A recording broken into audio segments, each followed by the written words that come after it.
نحمدہ ونصلی علی رسولہ کریم اما بعد فاعوذ باللہ من الشیطان الرجیم بسم اللہ الرحمن الرحیم۔ محترم سامعین کرام، آج کی نشست میں ہم سنگ رہنی مرض کے حوالے سے گفتگو کریں گے۔ یہ امراض معدہ میں سے ایک مرض ہے کہ جس کی وجہ سے مریض بہت پریشان رہتا ہے۔ یاد رکھیے کہ امراض معدہ میں سے دو مرض ایسے ہیں کہ جو دوسری بیماریوں کا سبب بنتے ہیں، ایک قبض ہو جانا اور دوسرا دست آنا۔ اگر 2 سے 3 دن تک اجابت نہ ہو تو اس مرض کو قبض کہا جاتا ہے۔ قبض ہونے کی صورت میں دوسری بیماریاں جنم لیتی ہیں، لہٰذا قبض کشا ادویات کے ذریعے اس کا علاج کیا جائے۔ اور دوسری بیماری وہ دست ہے۔ اگر اجابت بار بار ہو اور دن میں کئی بار لیٹرین جانا پڑے، یہاں کھانا کھایا اور کھانا کھاتے ہی فوراً لیٹرین کی طرف بھاگنا پڑے، تو اجابت کے بار بار آنے کو دست کہا جاتا ہے۔ دست کا اگر فوری علاج نہ کیا جائے تو یہ سنگ رہنی کی شکل اختیار کر لیتا ہے۔ اور سنگ رہنی یہ ہے کہ مریض بار بار اجابت کے لیے لیٹرین کی طرف جاتا ہے اور اس کو بہت تکلیف ہوتی ہے۔ اگر سنگ رہنی کا بھی علاج نہ کیا جائے تو مریض موت کے دہانے پہ چلا جاتا ہے۔ یاد رکھیے، سنگ رہنی یا پرانے دست، اس مرض میں معدہ اور انتڑیاں بہت بری طریقے سے متاثر ہوتی ہیں، یعنی کمزور ہو جاتی ہیں۔ انتڑیاں کی جو دیواریں ہیں بہت پتلی ہو جاتی ہیں اور ان کی سطح پر زخم بھی ہو جاتے ہیں۔ عام طور پر بدہضمی، آنتوں کی عصبی کمزوری اور رنج و غم، تفکرات کی زیادتی سے یہ مرض لاحق ہو جاتا ہے۔ جدید تحقیقات کے مطابق یہ مرض وٹامن بی کی کمی کی وجہ سے ہوتا ہے۔ اس مرض میں دست آتے ہیں، مریض بار بار لیٹرین کی طرف جاتا ہے، مریض دن بدن لاغر ہوتا چلا جاتا ہے، کمزور ہو جاتا ہے، اور کبھی کبھار اجابت میں جھاگ اور بدبودار چکنائی اور جھاگ آتے ہیں۔ مریض میں چڑچڑاپن آ جاتا ہے، ہر وقت چڑچڑاپن رہتا ہے، مریض موت مانگنے پر مجبور ہو جاتا ہے، کسی بھی طرح سے اس کو سکون نہیں ہوتا اور اس کی وجہ سے اس کی فیملی بھی ڈسٹرب ہو جاتی ہے۔ آج کی نشست میں ہم سنگ رہنی کے طبی علاج اور اس کا پرہیز اور روحانی علاج آپ کی خدمت میں عرض کریں گے۔ علاج طب نبوی صلی اللہ علیہ وسلم کے حوالے سے اگر ہم دیکھیں تو ایک جڑی بوٹی آتی ہے، اس کا نام ہے کڑا چھال۔ اس کی شکل بالکل کڑے کی طرح ہوتی ہے، جیسے ہم اپنے ہاتھوں میں کڑے پہنتے ہیں، اس کی طرح اس کی شکل ہوتی ہے۔ تو کڑا چھال ایک عمدہ جڑی بوٹی ہے، یہ پنسار کی دکان سے بآسانی مل جاتی ہے۔ اس کو آپ 5 تولہ لیں، اس کو 2 گھنٹے تک باریک پیس لیں، پھر اس کی 12 خوراکیں بنا کر پڑیا بنا لیں اور روزانہ 1 پڑیا گائے کے دودھ سے بنی ہوئی دہی سے کھائیں۔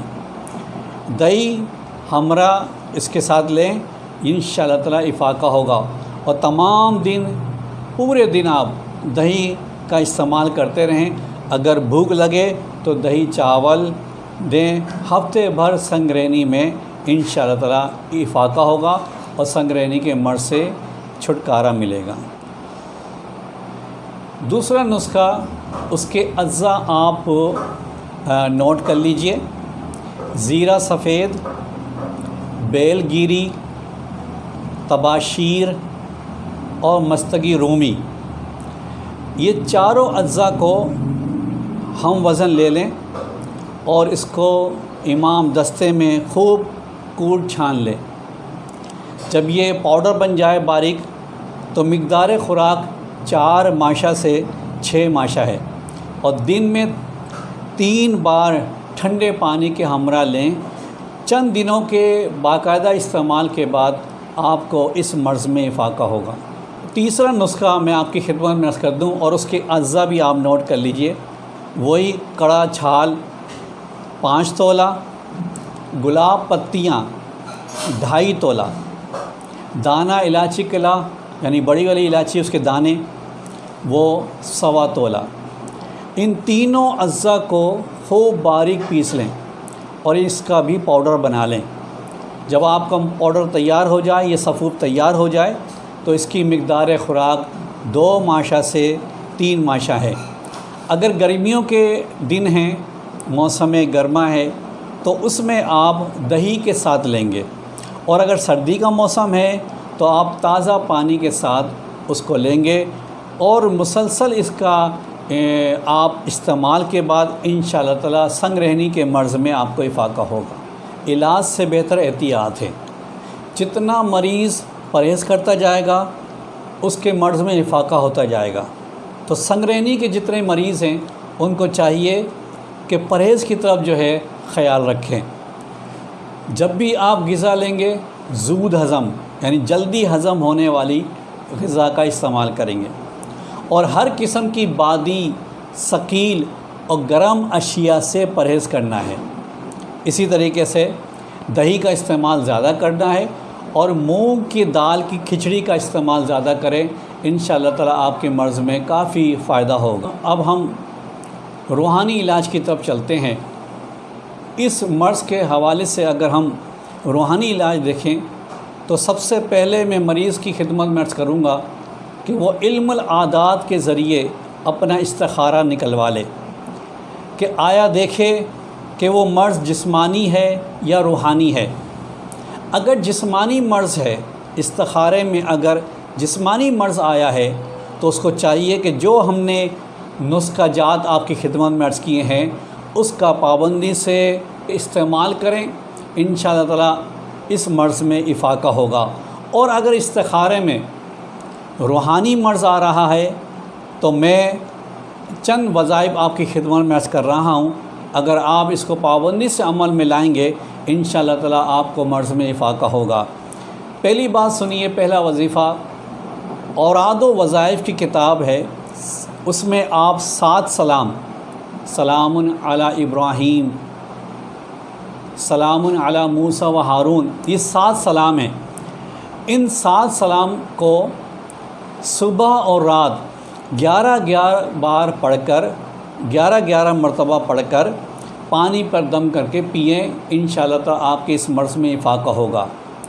دوسرا وظیفہ آپ کی خدمت میں عرض کروں، سورہ اخلاص، قل هو اللہ احد اللہ الصمد لم یلد ولم یولد ولم یکن لہ کفوا احد، 21 بار پڑھ کر اول و آخر 7 مرتبہ درود ابراہیمی پڑھنا ہے، اور پھر اپنے جسم پر دم کرنا ہے، ہاتھ پھیرنا ہے۔